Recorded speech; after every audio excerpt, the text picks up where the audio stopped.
ജാസ്മിന്റെ സംസാരം ഭയങ്കര രസാ വീഡിയോനകത്ത് വൻ രസാണത്. തമാശ മോനെ അവിടെ ഇത് എന്താ ഇവിടെ പിടിച്ചൂടെ? ഭയങ്കരമായിട്ട് അടിക്കണം, ഒരു രക്ഷയില്ലാത്ത അടി അടിക്കുള്ളൂ. പിന്നെ സംസാരിക്കുന്ന ആ തിരുവനന്തപുരം സാധനമല്ലോ അത്. നമസ്കാരം. Bigg Boss Malayalam season 6 live update video ആണ്. നിങ്ങളിപ്പോൾ ഫസ്റ്റ് ഒരു ക്ലിപ്പ് കണ്ടിട്ടുണ്ടാവും. Secret agent Sai Krishnan Jasmine ജാഫറിനെ എന്താ പറയുക, ജാസ്മിനെ ഈ മറ്റേ സോഷ്യൽ മീഡിയയിൽ ഒരുപാട് പേരുടെ കമൻസാണ് മെയിനായിട്ട്. സീക്രട്ട് ഏജന്റ് എന്നുള്ള പേരും വെച്ച് ഉള്ളിൽ പോയിട്ട് പുറത്തുള്ള രഹസ്യങ്ങൾ ഉള്ളിൽ പോയി രഹസ്യമല്ല, പുറത്തുള്ള കാര്യങ്ങൾ രഹസ്യമായിട്ട് ഉള്ളിൽ പോയി പറഞ്ഞിട്ട് സീക്രട്ട് ഏജന്റിനെ ഓപ്പൺ ഏജന്റ്, പബ്ലിക് ഏജന്റ് എന്നൊക്കെ പേരുകൾ പറയുന്നതിൻ്റെ കൂട്ടത്തിൽ ജാസ്മിൻ ഏജന്റ് തന്നൊരു പേര് കേട്ടോ. ഞാൻ രാവിലെ ലൈവ് വെച്ച് നോക്കുന്ന സമയത്ത് തന്നെ ഈ സായി പറഞ്ഞ ഡയലോഗാണ് ഫസ്റ്റ് നിങ്ങൾ കേട്ട്. അതായത് സായി സിബിനും കൂടി പുറത്തിരുന്ന് നടക്കുന്ന ഒരു കോൺവെർസേഷനിൽ സിബിനോട് സായി പറയുന്നതാണ് ജാസ്മിനെ കുറിച്ച്. ജാസ്മിൻ 1 മില്യൺ ഫോളോവേഴ്സ് ഉണ്ട്, ഈ കാണുന്ന ജാസ്മിനല്ല പുറത്ത്. ഭയങ്കര സംസാരമാണ്. ഈ കുറച്ചു നേരം കണ്ടു ലൈവിൽ. എന്താണ് സ്ഥിതി?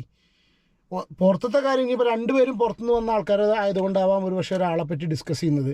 പക്ഷേ ഈ സായിയുടെ പല കാര്യങ്ങളും അതിനുള്ളിൽ ചെന്ന് കാണിക്കുന്ന സമയത്ത് സായിയുടെ ആറ്റിറ്റ്യൂഡ്, സംസാരം എല്ലാം നോക്കുമ്പോൾ ഒന്നുകിൽ ജാസ്മിൻ ജാഫറിന് പേടി, അല്ലെങ്കിൽ ജാസ്മിൻ ജാഫറിനോട് പ്രത്യേകിച്ച് എന്തോ ഒരു ഇഷ്ടം. എന്താണെന്നുള്ളത് മനസ്സിലാവണില്ല. സത്യം പറഞ്ഞാൽ ജാസ്മിന് വേണ്ടിയിട്ടാണോ, ജാസ്മിൻ്റെ ഏജൻ്റായിട്ട് തന്നെയാണോ സീക്രട്ട് ഏജൻറ്റ് സായി അതിൻ്റെ ഉള്ളിൽ നിൽക്കുന്നതെന്ന് വരെ തോന്നിപ്പോവാണ്.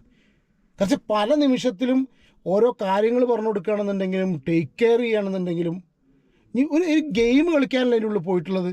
സായി പുറത്തെ കാര്യങ്ങൾ പറഞ്ഞു എന്നൊരു കാര്യം പറഞ്ഞ് ജാസ്മിൻ നോമിനേറ്റ് വരെ ചെയ്തു. അത് ലൈവിലുണ്ടായിട്ടുള്ളൂ, ഇതിൽ കാണിച്ചിട്ടില്ല. മറ്റേ എപ്പിസോഡിൽ കാണിച്ചത് മറ്റേ ഒരു ഇഷ്യൂ മാത്രമാണ്. അല്ലാണ്ട് പിന്നെ ഈ ഒരു പുറത്തുനിന്ന് വന്ന കാര്യങ്ങൾ പറഞ്ഞു എന്നുള്ള സംഗതികൾ പറഞ്ഞിട്ടില്ല. ഇതിങ്ങനെയൊക്കെ ആയി കഴിഞ്ഞിട്ട് ഒരു മനുഷ്യന് ഇപ്പോഴും ഇരുന്നിട്ട് ജാസ്മിൻ ജാഫറിനെ ഇരുന്ന് ന്യായീകരിച്ച് മെഴുകുക എന്ന് പറഞ്ഞ സമയത്ത് കാണുന്ന സമയത്ത് ഭ്രാന്ത് പിടിക്കണം. വേറെ എന്തൊക്കെ കാര്യങ്ങൾ ഒരു ഹൗസിനുള്ളിൽ സംസാരിക്കാണ്ട്, എന്തൊക്കെ ഗെയിമിനെ കുറിച്ച് സംസാരിക്കാം. അതും ആ സിബിൻ അത്യാവശ്യം നല്ല രീതിയിൽ സംസാരിച്ച് ഒരു ടോപ്പിക് ഉണ്ടാക്കി ഡിസ്കസ് ചെയ്യാൻ കഴിവുള്ളൊരു വ്യക്തിയാണ്. എന്തൊക്കെ കാര്യങ്ങൾ സംസാരിക്കാം, പുറത്തെ കാര്യങ്ങൾ വേണ്ട.